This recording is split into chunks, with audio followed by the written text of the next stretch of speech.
So welcome everyone to our Career Steps webinar series. We're glad to have all of you here today.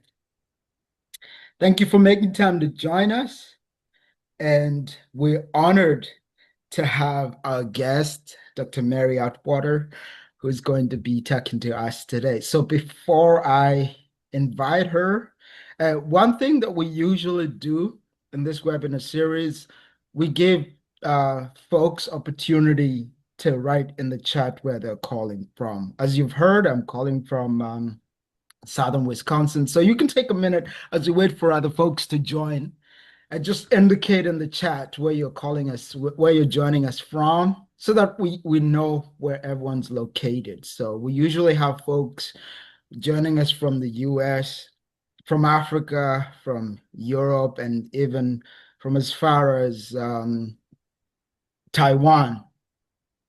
So we're so glad to have you all join us. We hope this session will be very beneficial to all grad students and even to folks who've just completed their doctoral or master's study.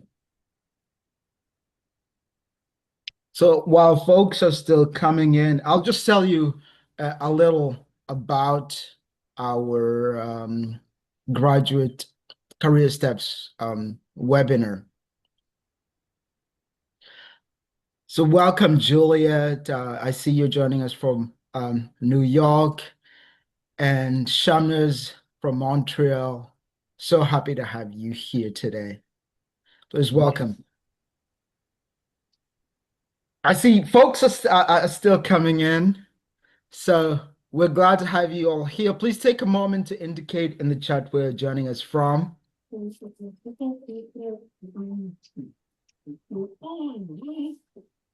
I see someone's could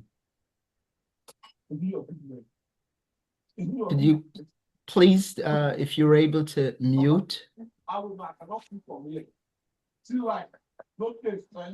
or maybe I can help you with that from my end. Let me see if I can mute. But okay, you've done that already. So I was just going to introduce the Career Steps webinar to folks who are new and have not been with us before I open up the floor for our guest to speak to us today. So the NARST Graduate Students Committee is proud to introduce the Career Steps webinar series. This is our fifth session in this series. It is this quote is attributed to Isaac Newton. He stated that if we have seen farther, it's by standing on the shoulders of giants.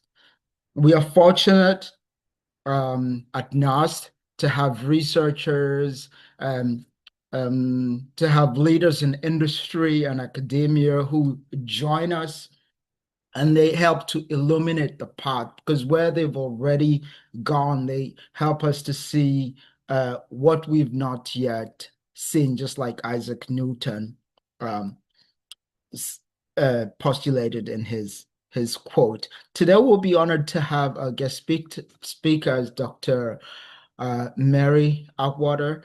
She was a past NARST president. So for those who are new to NARST, you will have a just a glimpse of what NARST is about, and she'll be able to answer some of your questions at the end as she gives us advice and tells us about her story as well. So about this Career Step webinar series, this is a monthly series that is designed to provide support for graduate students in particular. We understand that navigating the transition from academia to a fulfilling career can be overwhelming because there are countless possibilities. It's academia, industry, non-government or non-profit work, or joining the government.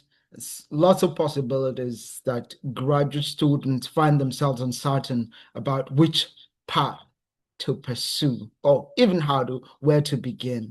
So the Graduate Student Committee at NARST recognizes this challenge, and we're proud to offer this Career Steps webinar series. This is an engaging monthly webinar series, and it is designed to illuminate the multiple career trajectories that people who've gone ahead have been able to pursue. We offer practical guidance, and also provide a space for meaningful connections within the NAST community.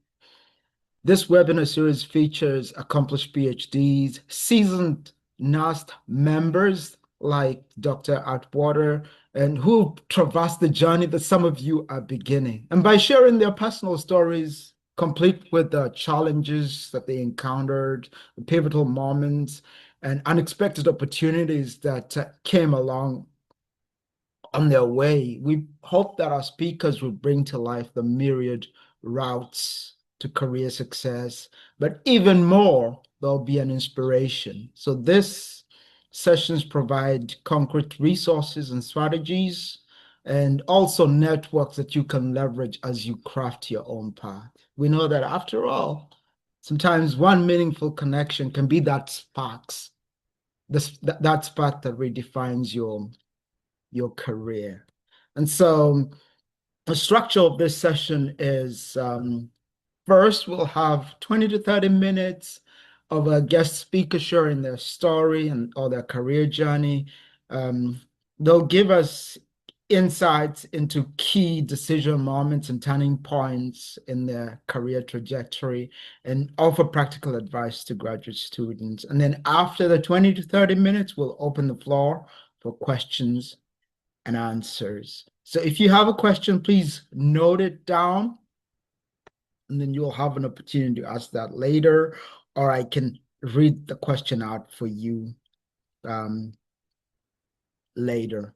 So without further ado, I'd like to open the floor for Dr. Mary to introduce herself more fully and speak to us today. We're honored to have you. The floor is yours. Thank you.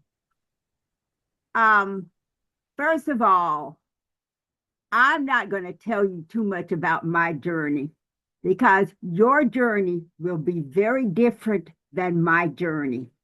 When I came into science education and NARST many, many years ago, there were only 3 other Black science ed researchers that came to NARST periodically. And in this country of the United States of America, there were very few. There were about 5 to 6 Black NARST members. So your journey will be very different than mine because I was only one of few, and fortunately, we have many more now. So I won't share my journey. What I'd like to spend my time on is, first of all, finding out where you are, each of the participants. Where are you in your doctoral program so I can fine tune my presentation? So we can start with Juliet.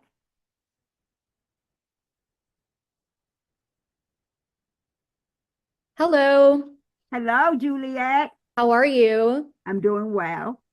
Great. I'm in my third year of my doctoral program in science education at Teachers College, Columbia University. And I'm taking my certification exam next semester, and then I'm starting my dissertation proposal. All right, thank you. You're welcome. I'm very familiar with Teachers College because I was there several years ago. I was invited as a SACS fellow. Thank you. Yeah.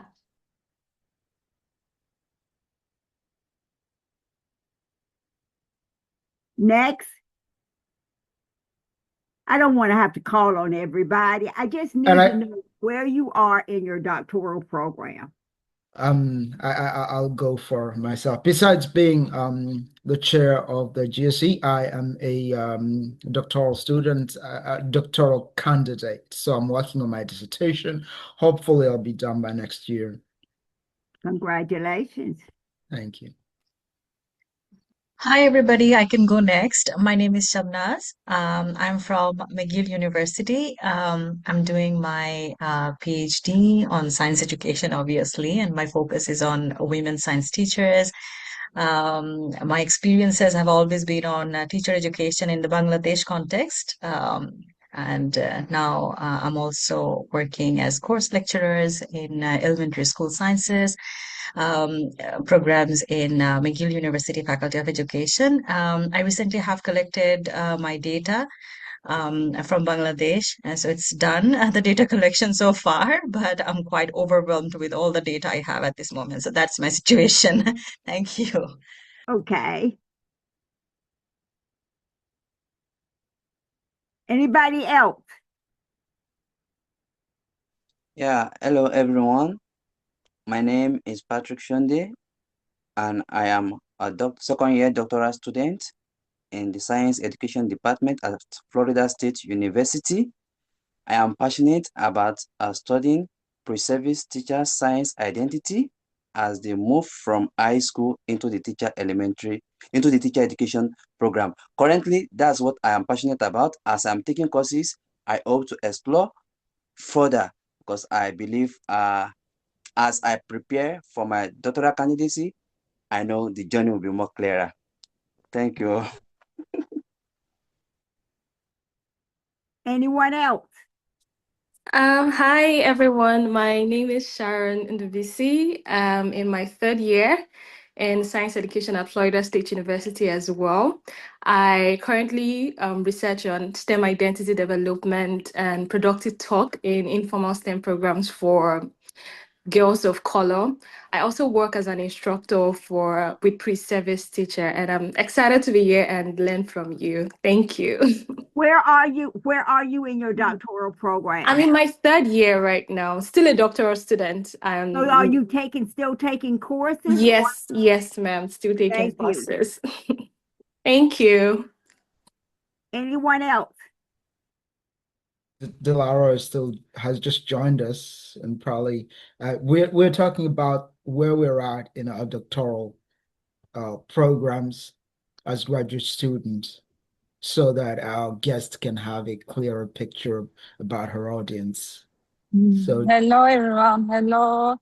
Actually, I'm doctoral student at this is my fourth year, and my thesis is related with graphical understanding in science education, and it will be related with specific topic, and it's the biology topic, and I will investigate students' development and understanding in graphs, especially how do they understand, construct, and critique the graphs. And where are you in your doctoral program? I am at Boğaziçi University at Istanbul, Turkey. No. Where are you? Are you still taking courses? Have you passed your prelims? Yeah, I'm just about to collect my data at the school, so yeah. All right. Anybody else? If not, I think we can get started. I have a PowerPoint presentation. I'd like for our convener to let me know when I'm at the 10-minute mark, the 5-minute mark, and then time is over. Can you do that, please? I'll do that. All right, then if you will share your screen, I'm ready to start. Okay, and I think you can share. Yeah, you can share. yes, and now I need to get my, okay. I am now a professor emeritus at the University of Georgia. I retired in November the 1st of 2023. So I've been retired a little while. What I want to talk about are things like the challenges in envisioning your work, We've already done the brief introduction. I want to talk about your passion. Um, how do you go about choosing things, and what you should know about other institutions as related to that. So let me see if I can go back. First of all, there are different passions that people have in science education. Some people's passion is research. Some people's passion is teaching. Other people's passion might be service or a combination. If you are what used to be called a research one or a doctoral granting institution, research is very important. Teaching comes second, and service is always last. If you're at an institution where it is not at a doctoral granting, then teaching may be more important than research and then service. So when you came into science education, sometimes you might know what you want to do, and sometimes you don't. And when I mean know, you want to know that you are going to be a science educator. There's a difference between being a science educator, a math educator, and a STEM educator. Now, I'm going to tell you about my bias towards a STEM educator. If you are a STEM educator, I believe you must know science, technology, engineering, and mathematics. At the University of Georgia, that meant that you would have to have a master's degree in science education, math education, engineering, and technology. And I have never met such a person in my professional career. Just because you took one or two courses does not in mathematics does not make you a math educator, nor does it make you a technology educator. So you need to know what you're going to be and what you want to know in science education. Do you want to know about research? And is that research going to be a mixed method, quantitative, qualitative? You need to also know about teaching, whether you're going to be pre-service, in service, or you're going to be at the 4-year level. You need to know also, when you come to teaching, what might be your area of focus in teaching. And I really recommend that anybody who gets a science ed PhD, even though it's a PhD, where the PhD, at least at the University of Georgia, and I do know at Teachers College, the focus is on research, that you do need to get some experience teaching an undergraduate science education course. Not a science course, but a science education course. In addition to that, just a moment. Are you sharing the PowerPoint with us? Because I'm not sure whether no, not right now. Okay, great. But you have permission to share. Okay. Now, when you know about what you want to do in science education, then the next thing is you're going to have to focus on getting mentored. Mentoring is very important. So mentoring is a communicative relationship between the mentor, which is normally a faculty member somewhere, and the mentee, which in this particular case, the mentors are supportive, truthful, candid, and thoughtful to assist their mentees to reach their full capacity. And it is the mentee that decides what his or her full capacity can be. I have mentored doctoral students. They were all PhDs with the exception of one. I'm sorry, two. And the two that got EDDs, they became researchers. Not all of them, once they finished their degree, decided to go and seek for a position in higher education. Some returned to the classroom to teach. I am always a believer that it is the mentee who decides what he or she wants to do. It is not the mentor. Now, there's something you have to understand. When you go out, the mentors select the mentees. It is not the other way around. I've had people to walk up to me and say, I want to mentor you. I want you to mentor me. Now, if I say nothing, that means I've made the decision I'm not mentoring you. How do I make the decision of who I'm going to mentor or not? I can't tell you. I can know within the first 10 minutes of talking to someone whether I'm going to choose, even most times the mentee doesn't even ask me that to mentor the person. I make that decision in 10 minutes. What do I make it on? I can't tell you.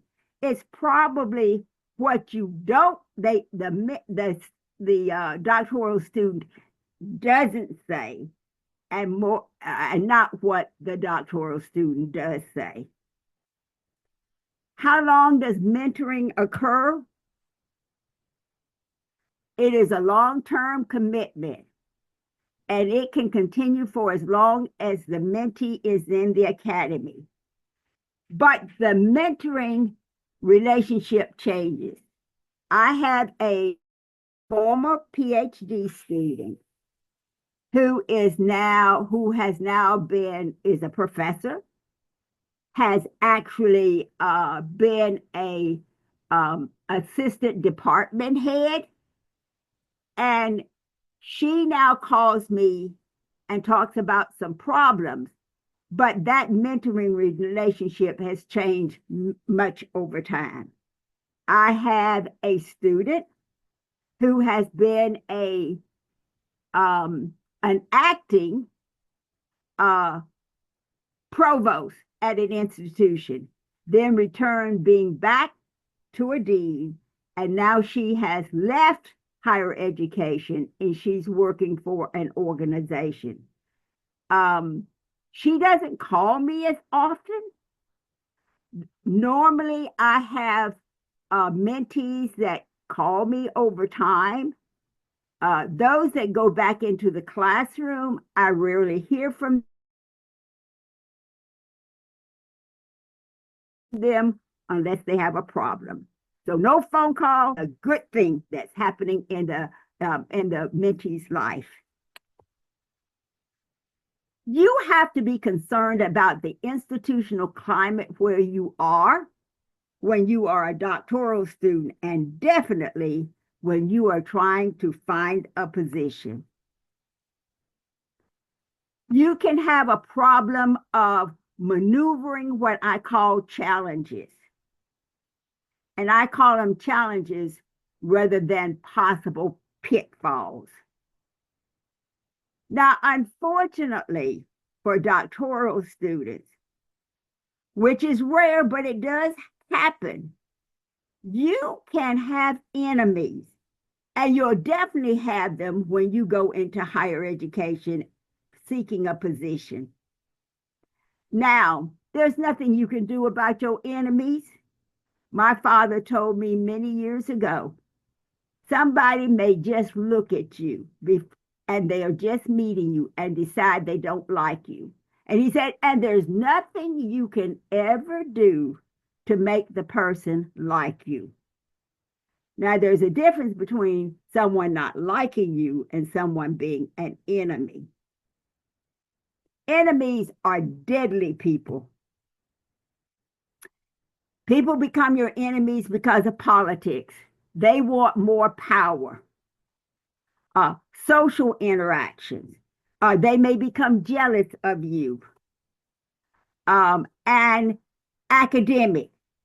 They may become jealous of you because you are publishing or you're getting the opportunity to publish in your doctoral program. At the University of Georgia, doctoral students cannot get grants, but you can still apply for grants and you didn't have to have a major professor. So I had a student who's now a professor at an institution who came to me and she wanted to write a proposal and submit it. But she said the guidelines said she could not be the PI, I would have to be it. So we worked together. She basically wrote the proposal. It got funded. It was related to the funding of her dissertation, and life went on for her. I always tell doctoral students, particularly those at doctoral granting institutions, to try to co-publish or publish while you're in your doctoral program. It will make you much more interesting when you go out and try to find positions in higher education. You are going to have to deal with competitions and comparison. Now, when I have a doctoral student or a mentee, I don't compare them to each other. I know they are unique people with unique situations. They may have grown up in a very different environment than I have. But unfortunately, in higher education, whether you are a student or a faculty member, there will be competition and there will be comparison. I ignore competition. Sometimes that got me into trouble, but I survived and flourished. And someone was always comparing me with somebody else. There was nothing I could do about that. This competition and comparison takes place in publication, particularly when you become a faculty member. Do you publish in premier journals? Or are you always publishing in second-tier journals? Are you a first author or the sole author of a publication? Unfortunately, it has become a must that's not so much at Teachers College because of how they fund their faculty members, but at most institutions, you have to get grants. That means you have to write proposals and you have to get them funded. And right now, with the political situation in this country, it has become much more difficult to get proposals funded at the National Science Foundation. But grantmanship is very important because in some of the job applications, they are going to try to decide whether you can write proposals and get them funded. At the University of Georgia, that's what we did in science education. Did you have the potential or did you have one already? There's competition in teaching and comparing. Teaching at the undergraduate level is very different than teaching at the graduate level. I did not get the highest ratings most of the time in teaching at the undergraduate level because I expected my students to learn. Matter of fact, I had one student that wrote on the evaluation, Dr. Atwater expects us to learn and know something. I was so shocked when I read that. I said, well, why is this person in a class? What do they plan to do? Just sit and keep the seat warm. But there is always competition and comparison in teaching. I always tell people, try to pursue national and international professional service. What you do in your department does not matter. It only matters to the department head.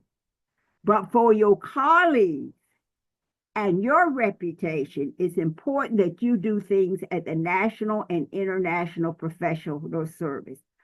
I don't, you may not know this, but doctoral students under the tutelage of a faculty member can actually review manuscripts in JARST.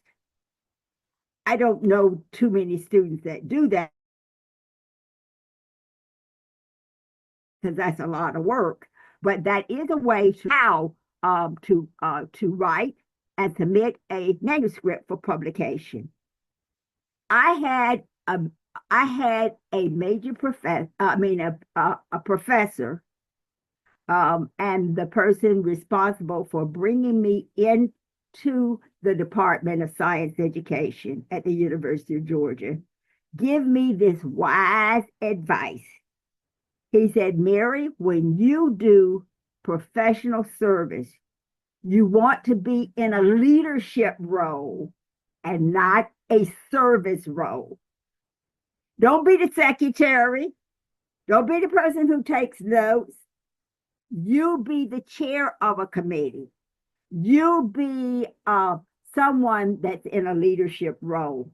And I strongly urge you all to consider doing that, even at the in your program, because at the University of Georgia, they actually have a graduate student committee. And you can be a member, which is a great thing, but you can also chair. We're at the 10-minute mark right Thank you. now. I'm right on time. How do you go about choosing your allies? How do you find them? Well, doctoral students are going to need allies, whether you know it or not.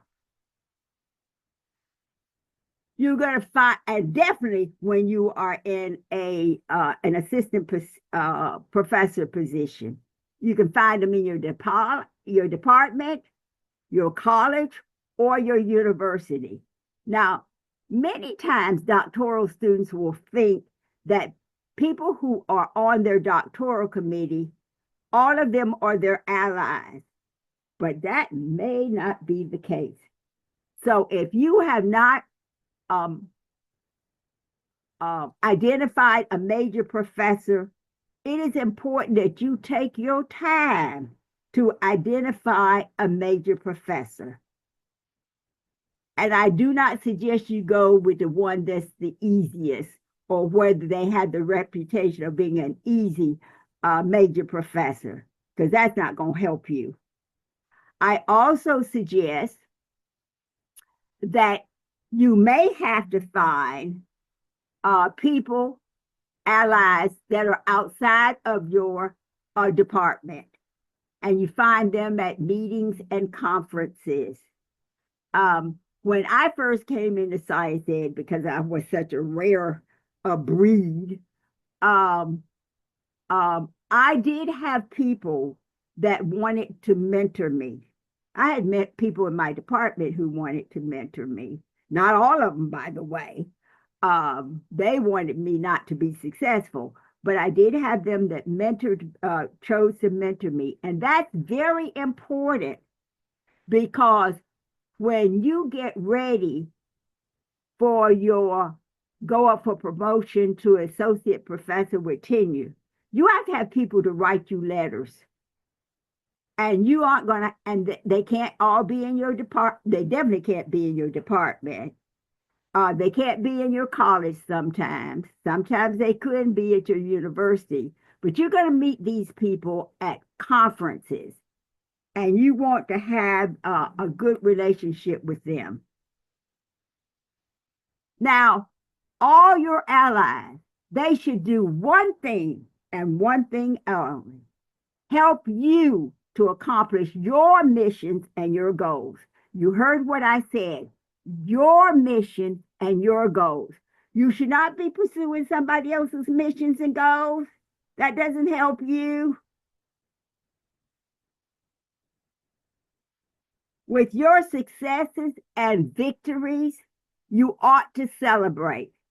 So once you have defended your dissertation, go out, tell people about that, and then celebrate it. Now, I don't mean going out and getting drunk or taking drugs, but I'm talking about to celebrate in such a way that it helps you then to be able to move forward and celebrate your victories.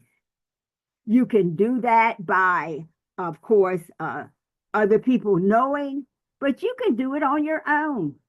Many I have done. You need to learn how to sustain yourself, your soul, and your emotions. Do not lose your soul to be successful. That's very important in life. Can you get up in the morning and look yourself in the face and you still like the person you see? That is so important. I have known people who have sold their souls to be successful. Well,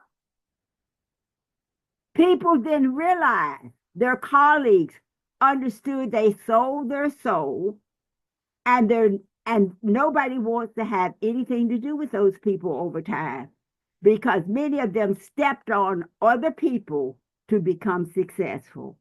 So I strongly urge you, do not lose your soul to be successful. You can be successful without losing your soul. And finally, take time to enjoy life. That is so important. If you have family, enjoy it with family. One of the things that I was very fortunate is that the university paid for us to go to national and international conferences. So I went. So I traveled in many, many, many different states. I was invited to go to Germany to give a presentation.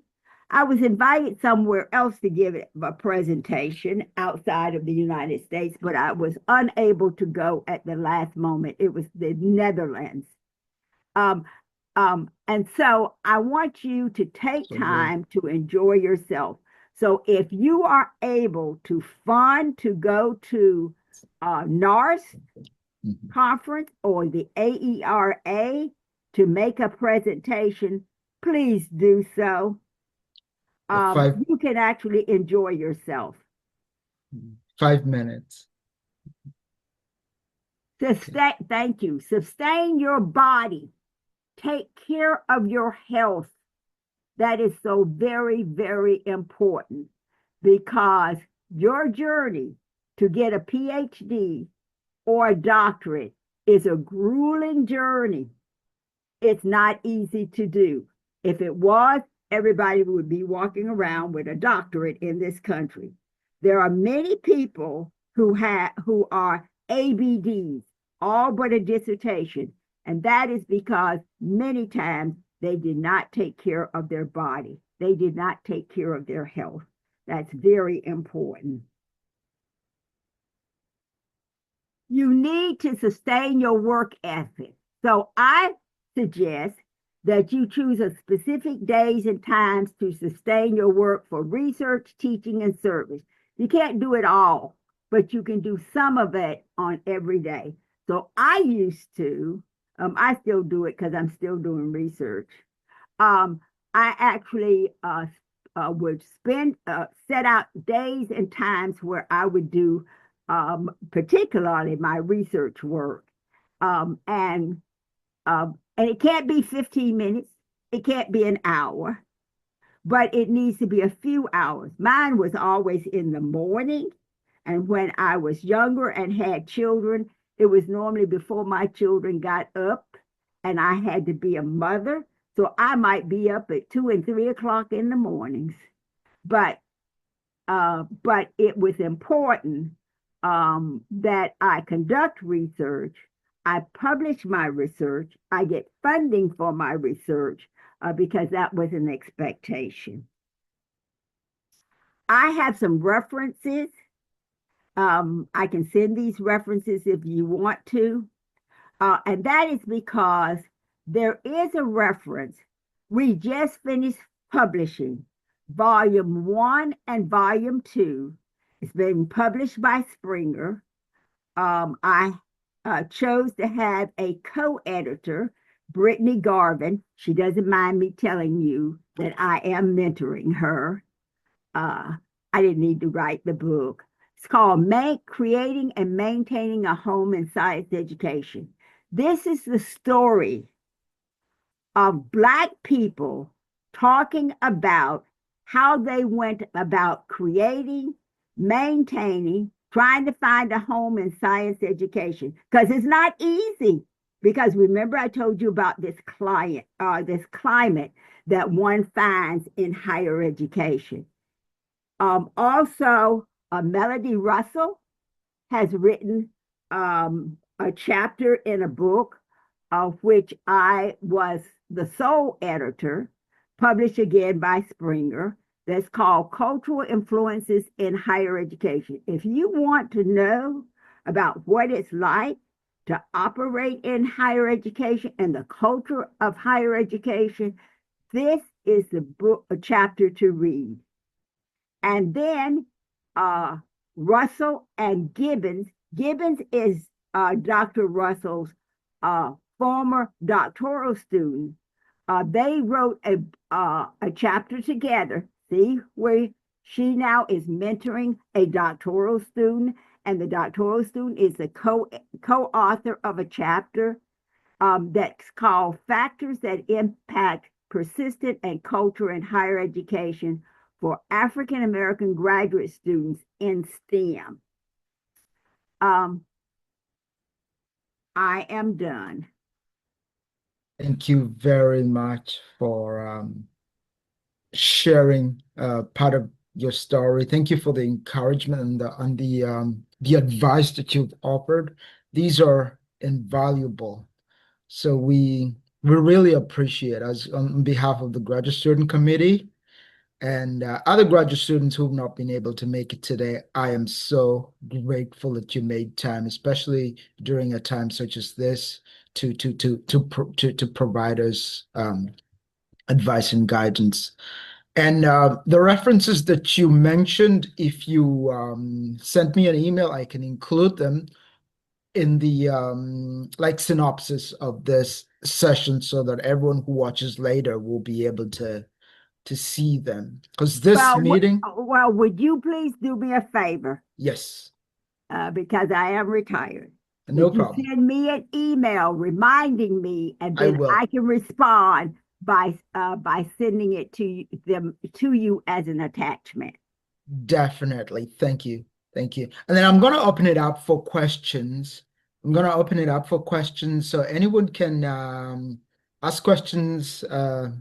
If you need something clarified or there's something burning that you'd like to ask our guests, please feel free to unmute yourself and ask away. I'm not sure. Let me see if there are questions in the I see there's some comment in the chat.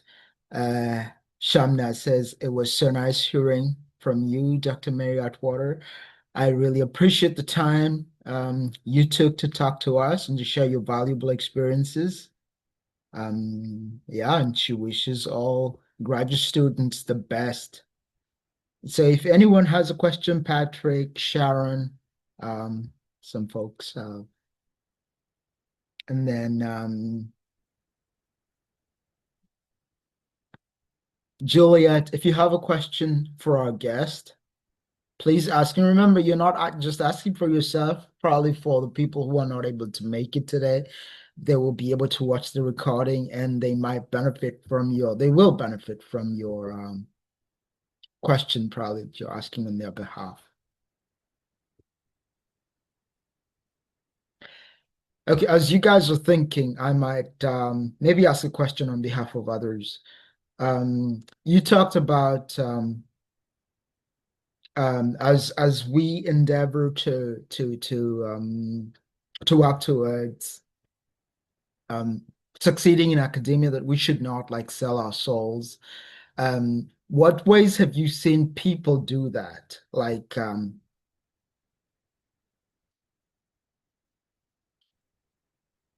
yeah, so yeah, and then Juliet also has another question. I said I didn't hear the first part of your question, so So would the you first repeat? question, okay, the first question was you mentioned that some people who as they're striving towards success, they end up selling their souls. So in what ways have you seen, like in your experience, um people sell themselves or sell their souls in Well, the I have to be careful what I say because this is being recorded. If it wasn't being recorded, I could tell you lots of stuff. okay, Uh, I understand. but I have, let me tell you how I've seen it done or know that it's been done. And this wasn't just this person, the person who did it probably didn't see it happening and selling their soul. But I know of a situation where a faculty member was using writing information, giving it to the secretary to type it up for her class. Supposedly, a professor forced the secretary to give him all this information, and then he used it word for word to publish it in a book, and they gave no acknowledgement. Well, when the faculty member told me this, I said, you need to charge him with, and you need to go over to legal affairs and charge him about this. She wouldn't do it because she did not have tenure. And she said, well, he'll vote for me tenure. I said, oh, you think so? Well, when she went up for tenure, he voted against her. She had to leave the institution because everybody in her department voted against her for tenure. Now, that man went on and he retired. She had to leave and never went back into higher education. That's one incident I know of. I know of another incident where a person wanted to be a department head, but the dean chose someone else. She, along with others, charged the department head with all kinds of things, and eventually got that person to be asked to be stepped down by the dean. But what was worse was she just didn't want to be department head. She wanted to go into higher administration. So and then she along with others led the effort to get rid of the dean who had gotten rid of this Black faculty member.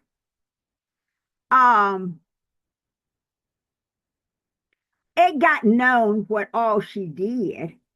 So as dean, there's not a whole lot of people who want to work with her. But does she see herself as selling her soul? I don't know. But as far as I'm concerned, she sold her soul to get something that she could have gotten over time without doing that. So that's why I said don't sell your soul. Those are two examples. Um, I don't know. I know of one doctoral student. The doctoral student didn't sell the soul, but lived in misery and kept quiet about the very horrible experience that she experienced with her major professor. But she got back. When she became a faculty member, she wrote about him in an article that got published. I didn't know anything about it until somebody sent it, told me go look for it. Sure enough, it was. She was trying to give other people advice, but it was awful what she said. I had no idea she had gone through that. Why did he do that? Because he wanted students to do his research. He wanted to get published. And so he would try to make graduate assistants that were assigned to him or he was funding to do horrible things. I mean, to do his work and then treat them horribly. I couldn't believe that. So those are examples.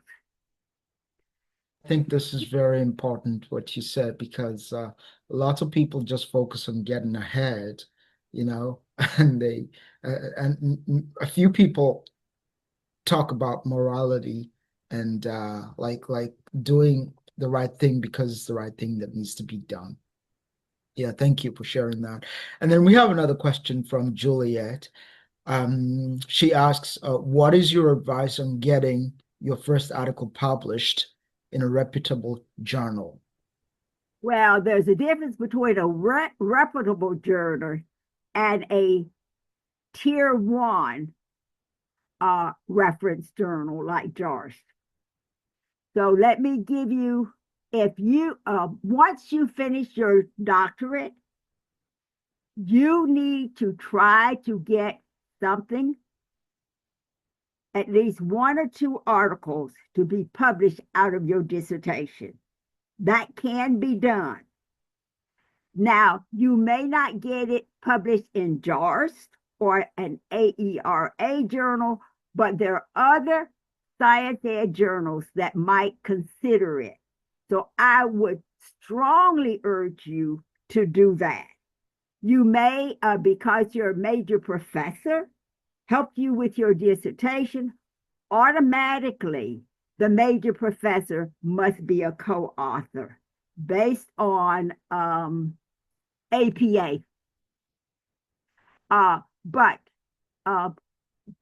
that's one of my suggestions is so you need to become familiar with the science ed journals.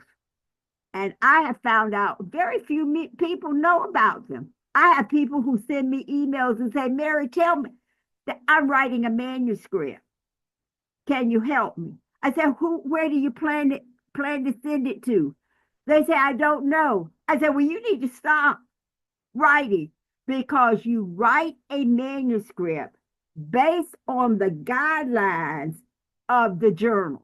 They tell you what you want, how long it needs to be, and everything. So if you're just writing and don't know where you're going to send it to, that's a waste of time. You need it. So I tell people, stop. Where are you going to send it to? Are you going to send it to cultural studies? A science education? Are you going to send it to JARS? Are you going to send it to an AERA journal? Where are you going to send it? That's important. Write it, then have some people read your manuscript. Don't say, I'm not a perfect writer. There's only one manuscript I ever submitted that it was accepted as is. Only one in my lifetime. One. If you get a manuscript rejected, take some time to not be angry, because I do have to do that.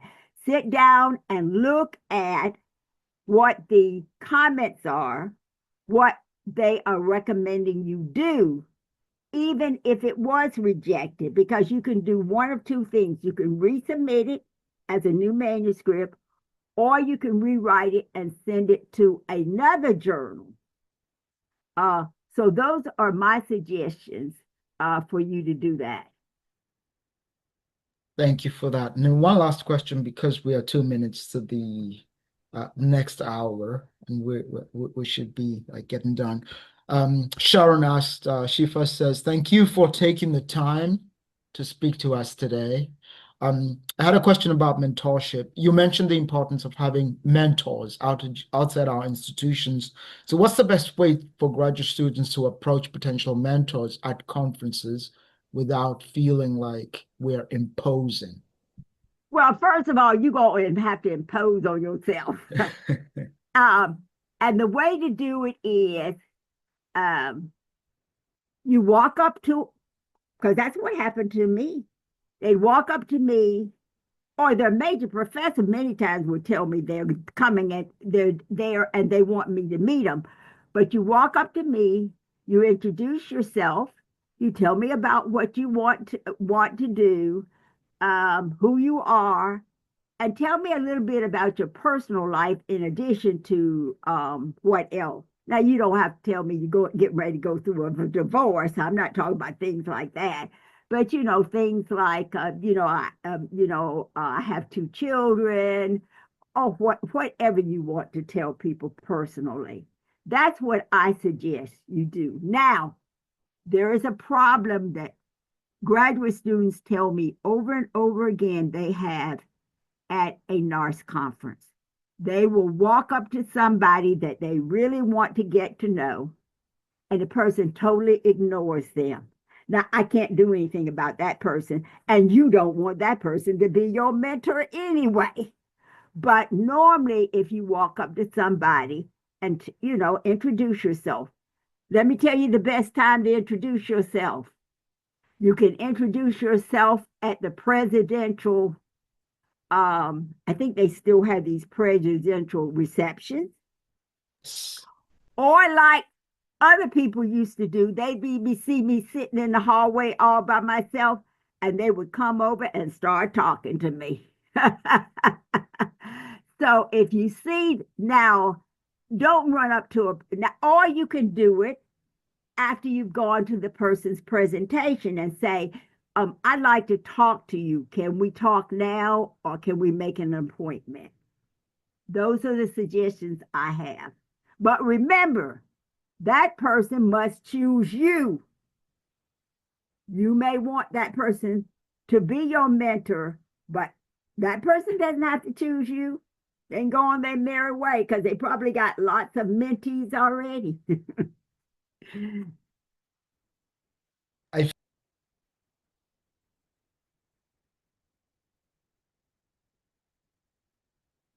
I can't hear you. Thank you. I'm saying that's a very important point that you have reiterated from the beginning, that the mentors must choose the mentee. And I think with that, we're going to just come to the end of this session. I want to take the opportunity to thank you very much for making time for us today, for pouring into like the future PhDs. We really, really appreciate what you're doing in service of science education and Well, the I would like support to you're say offering one thing. others. I wish each one of you well in your Thank you. doctoral program Thank and you. your future careers. You can contact me if you like. That doesn't say I'm going to mentor you, but that does say that anybody who contacts me and asks me any questions, I'm willing to answer. I will ask for I'll contact you asking for those references that Okay, thank you. you mentioned. Yeah. And thank you everyone for participating. Thank you for the questions that you've asked. Yeah, it's been a great time. So have a lovely rest of your day. Happy Thanksgiving if you're still celebrating. Yeah. Bye-bye. Thank you. Thank you, Dr. Atwater. Bye.